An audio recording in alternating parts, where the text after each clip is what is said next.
I bought this little Honda S660 from an auction in Japan. It cost me just under £11,000 all in to buy it, fees for buying it, to ship it, all the taxes and import duty, and the work required to convert it for use in the UK and register it here as well. However, I've been having to wait for all the relevant paperwork to come through before I can actually drive it on the road. But look, at last, it's arrived, which means that finally I can drive this thing. And so in this video, I'm going to review my very own Honda S660 and even compare its performance to one of the other Japanese cars I own. Hopefully, I won't be disappointed. What exactly is a Honda S660? Well, it's a little mid-engine sports car, a baby NSX. It was built between 2015 and 2022. This is actually a 2016 model year. Now, it was very popular in Japan. 40,000 were built in total. However, here in the UK, it's very rare. There are currently only 3 for sale online. Now, if you compare that to one of my other cars, my Porsche 911 GT3 RS, there are actually 28 of those currently on sale. So what exactly is a K car? A K car is a uniquely Japanese ultra-compact car category designed to meet strict regulations on size and performance. These cars offer significant tax and insurance breaks in Japan, making them very affordable to own and operate. Known for their nimble handling and clever designs, K cars like the Honda Beat, Suzuki Cappuccino and Daihatsu Koban even made it to the UK market, where they're loved for their quirky, compact charm and fuel efficiency. And they all have one thing in common, their engine capacity. Look at this little thing. It's a 660cc 3-cylinder turbo petrol, puts out a whopping 64 horsepower and 101 newton meters of torque. Drives the rear wheels only via a 6-speed manual gearbox, which is what this car has, or a CVT automatic. Ugh. Anyway, doesn't sound like a lot of performance really, does it? But the car is light. It weighs in at just 830 kilos. So what does that mean in terms of acceleration? Let's see how quick it can go from 0 to 60 miles an hour. I can use my specialist timing gear. Here we go. Oh, come on, little car!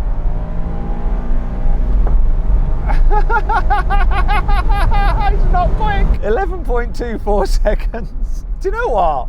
This really doesn't feel that much quicker than my Suzuki Jimney. Actually, that gives me an idea. I'm going to drag race my little Honda S660 against my Suzuki Jimney to see what difference there is over the standing quarter mile. I'm hoping it's quite substantial, but I fear that it might not be. The Suzuki Jimney has a 1.5 litre naturally aspirated 4-cylinder petrol engine with 101 horsepower and 130 newton meters of torque. It drives the rear wheels via a 5-speed manual gearbox, and the car weighs in at 1,135 kilograms. Now before we race, I'm just going to do a quick sound check. So this is the Honda.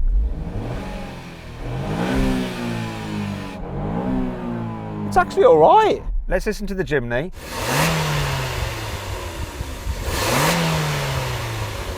I don't really think this is any better. Hopefully it's better in the drag race. 3, 2,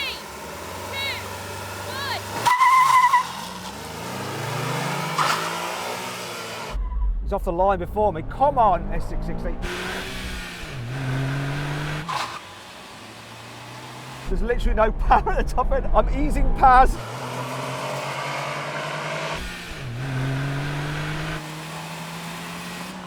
But there, this car just dies.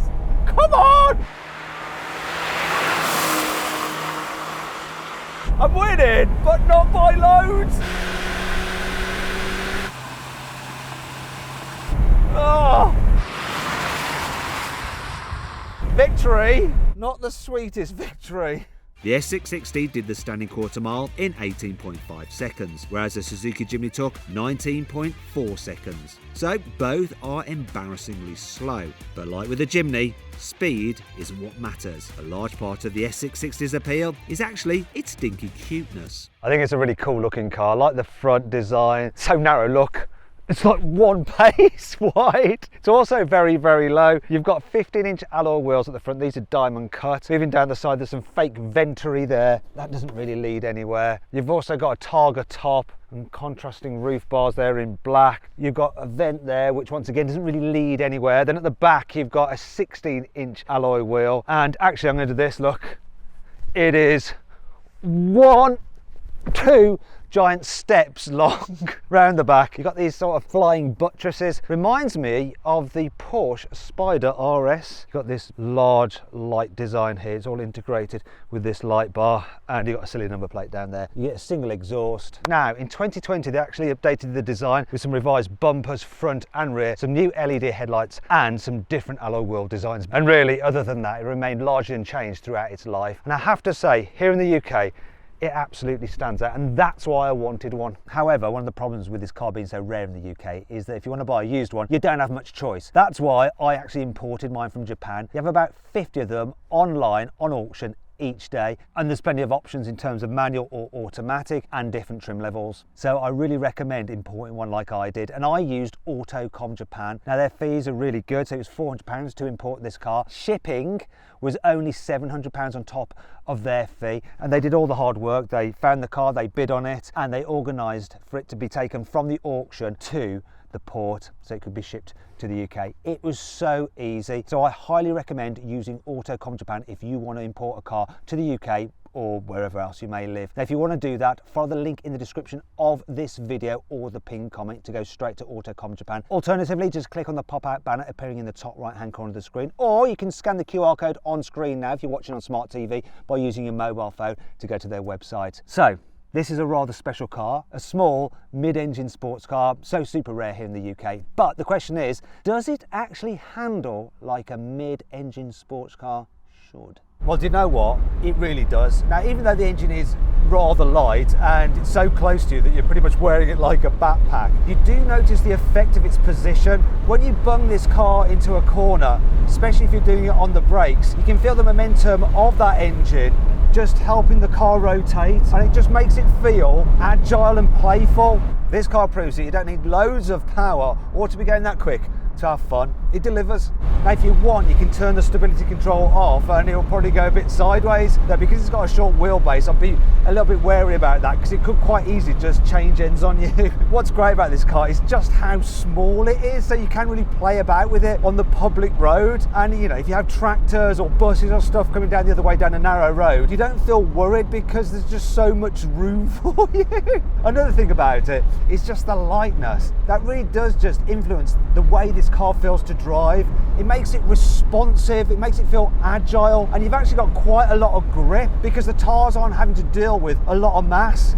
It really is good fun, and the steering is very, very responsive and direct. Though I've noticed that on my car, the steering wheel seems slightly off centre. So while it tracks straight, look, when you're going straight, the steering wheel's at an angle like that, and it's a bit annoying, so I'm going to get that looked at. Another thing I've noticed, there's quite a bit of scuttle shake. So as you drive over bumps, you get the steering wheel kind of like shaking in your hands. The windscreen shakes a little bit because the chassis isn't all that rigid. Now, you're probably noticing it by some vibrations in this camera. That's a minor issue, and I can forgive this car of that because otherwise it's just such a joy to drive. And one of the highlights has to be the gearbox. So I think this is one of the very best manual gearboxes I've ever tried. It's better than the one in my MX-5, it's better than the one in my GR Yaris. I even think it might be better than the one in the new Porsche 911 ST.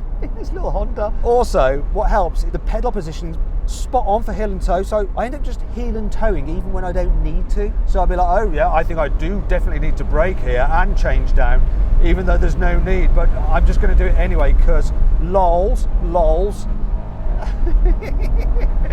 Another thing, you use this gearbox a little bit more than you might otherwise, because while it does show you that the engine will rev to 7,500 RPM, there's really no point going past 5,500 RPM. I mean, if you have a look at the torque curve and the power curve for this engine, you'll see it just drops off a cliff after about 5,500 RPM. That's one of the reasons I'm going to tune it. I'm going to fit an upgraded turbo to it to get 100 horsepower out of it, and it'll make the car a bit more revvy. And to make sure you don't miss out on that video, subscribe to this channel, okay? Well, that video will be coming soon. But I don't mind as it is standard, because you just short shift and you get to hear the blow off from the turbo. Boof, boof. It's so much fun. It does make me wonder though, how much quicker is this car in a roll-on compared to my Suzuki Jimny? Let's find out.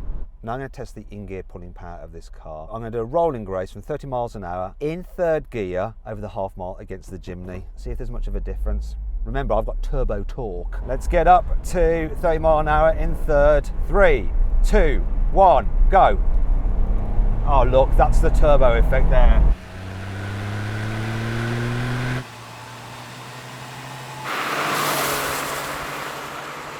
Pulling on that jimney so easily now.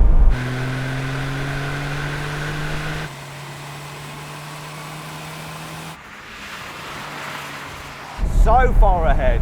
I've hit the limiter.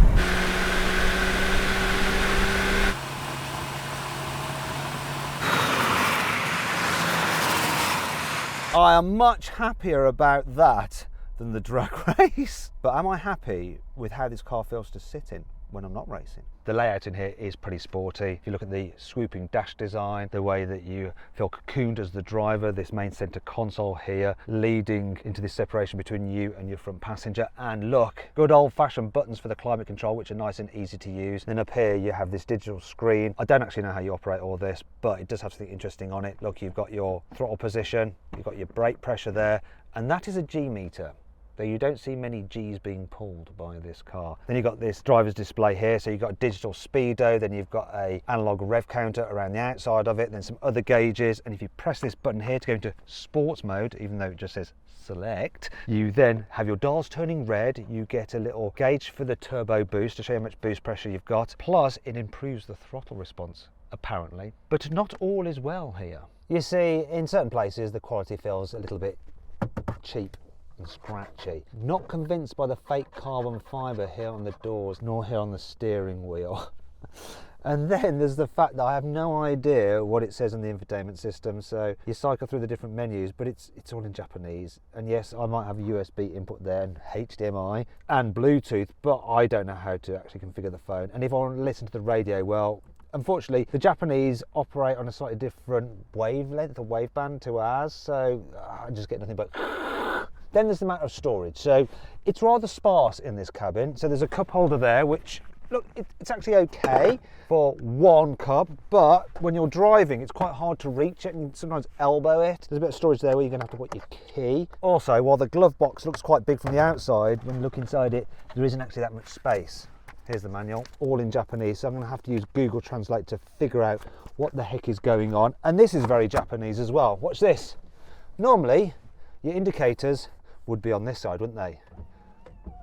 It's not actually wipers, your indicators on this side, which means that as I'm jumping in and out of different cars, often when I want to turn left or right, I end up just operating the windscreen wipers, which isn't very helpful to other drivers. Then there is the matter of the seats. So these seats are lovely, very nice, very comfy. They're not too tight, they hold your body really well, but it is quite snug in here. So I can fit, but let's just try it with Lewis. Lewis is over 6 foot, so let me just get this camera. Right, Lewis, do you want to get in? See if you can get comfortable.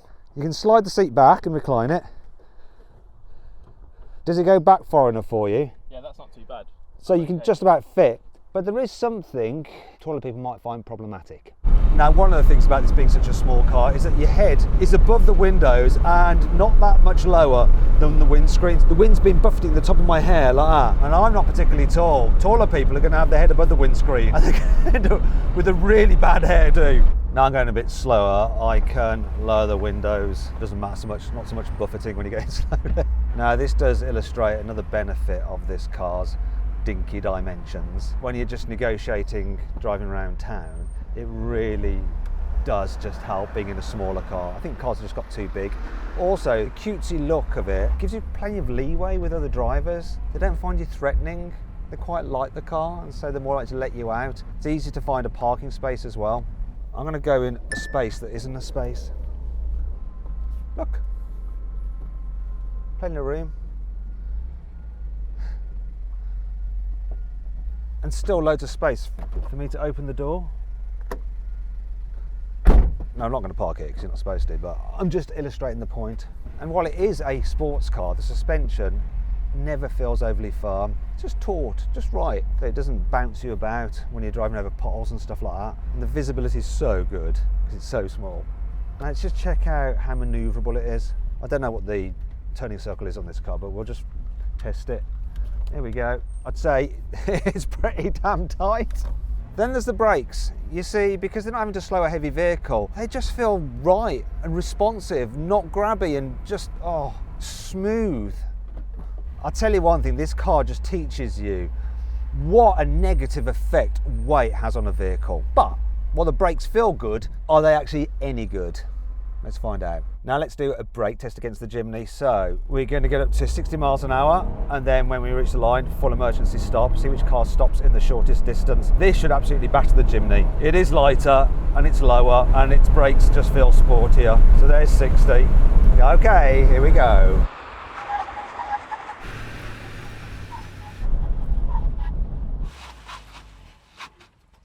That is a huge difference. But there is a benefit to that Jimny over this. It might not be large, that car, but at least you can carry stuff in it, whereas this isn't so great when it comes to luggage. You see, the only real storage space you have on this car is underneath the bonnet, and it's in here, though this is actually designed for holding the roof. So if you have the roof down, you cannot really carry anything with you. Question is though, how long does it take to fit this roof? So what I'm going to do is show you that now. So start the timer.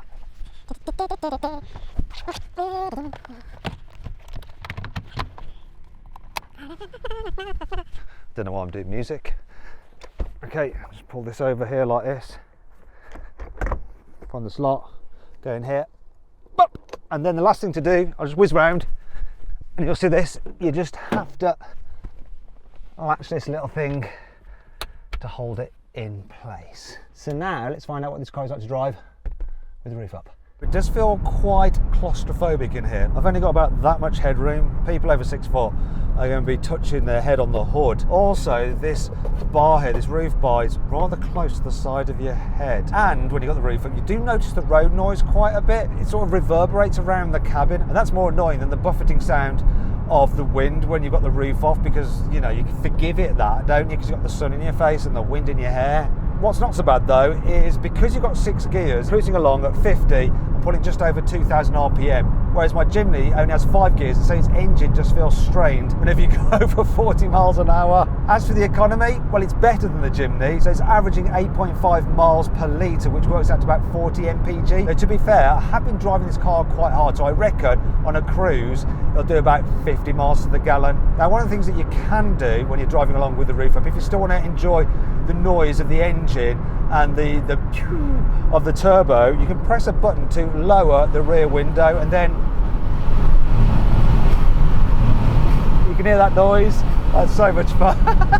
But I have noticed another noise. Sometimes when I've got that window down, I notice that if I go over a sudden bump, there's like a metallic, like clonking sound coming from back there. I wonder what that is. Now I reckon it's this. Hear that? It's kind of loose. I'm just going to open that up.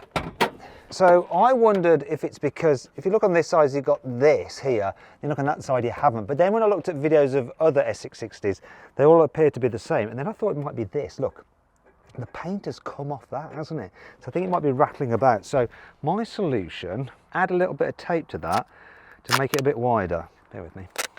You watch. I'll fit this, right?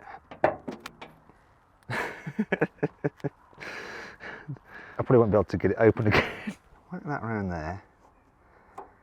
Get a bit thicker. See if it stops it. You ready? Job done. But there was another problem with this car. Don't you want to check that you can still open it? Opens fine. Good. Good point, Lewis. When I bought the car, there was a chip in the windscreen, and I was a bit worried about it spreading and writing off the windscreen because I have no idea where I'll get a replacement from. Fortunately though, I got someone to come out and fill the chip, so that should all be fine. But it does raise the issue of anything going wrong with this car. You know, how am I going to fix it? And that is reflected in the insurance. You see, parts scarcity often means sourcing from Japan, which drives up costs and can leave your car off the road for longer, and that can rack up even more costs if you're getting a courtesy car. I got an insurance quote on my Honda S660 and it came back at £348, which was just £90 less than a quote for my GI Yaris with the same provider. Yet that car is worth about £27,000 and packs 5 times the power of the little Honda. To be fair, in actual real terms, the price difference in premium isn't massive, but it does illustrate a gap. A better example of this increase in premium is that my 1998 Mazda MX-5 cost 16% more to insure as a Mazda UNOS grey import from Japan, even though the cars have the same engine size and power as the UK version. And that brings me on to another problem, specifically with my very own Honda S660. The car only came with this one key, which means that if I lose this, I can't get into or even start the car because it has keyless go. So you press the start button to start it. Though I do like this.